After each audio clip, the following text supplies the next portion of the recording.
I think that 2025 will be the year of Emmanuel Wanyonyi. He's going to break the 800-meter world record. I guess John would say that's not that big of bold of a prediction since he's only 0.20 away from it. But not only will he break the world record, when he runs a Grand Slam track, he will show up at a challenger at one of these meets. Although him going for the record might mess up his Grand Slam ambitions. He will wipe the floor of the 1,500-meter guys in the 1,500.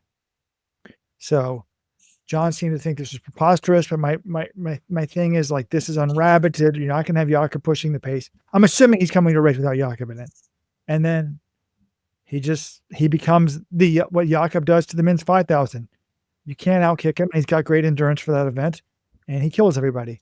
So, but for the longest time, you've said that 1,500 guys have a better change of speed than 800 guys. Like, that's one thing we've all established, that an 800 guy doesn't necessarily win a slow 1,500. They don't have the change of gears. I'm not sure I really like this argument at all. If you want the analysis from Friday's show, Walden did a good job of explaining that. You did a great job on the podcast. I have said that a lot of times. The example I used to use when I was coaching in college is, let's say you're in some dual meet or something, and it's a tactical 800. People think, in between a miler and an 800 guy, people think, oh, the 800 guy is going to kill him because he's fast. But I'm like, no, he's not used to switching gears like that. He's used to just going out fast and hanging on. But this isn't Wanyonyi. Wanyonyi he's already got great natural endurance. We've seen him try out for the Kenyan team in the 2K World Cross Country.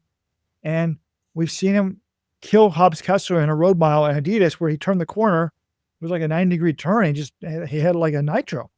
So I liked the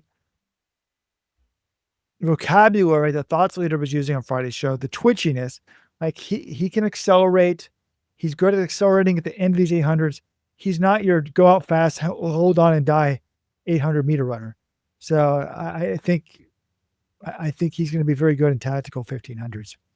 I just love the way Robert's brain works for our podcast. It makes him such a great foil for these debates because Jakob dominating the world in the 5,000 and running 7:17 for 3,000. That's not enough evidence for him that he can run a fast 5K.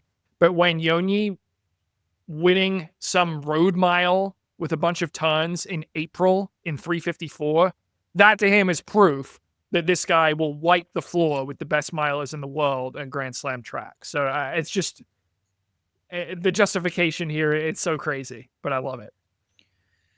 I will say that John did make one comment that made me a little bit nervous, and it was that if you look at Hocker versus Kessler in the Olympics, like Hocker wiped the floor of Kessler there too.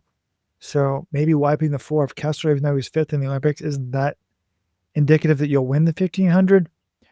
But I do think he'll certainly take home a $100,000 prize if he shows up at a Grand Slam meet.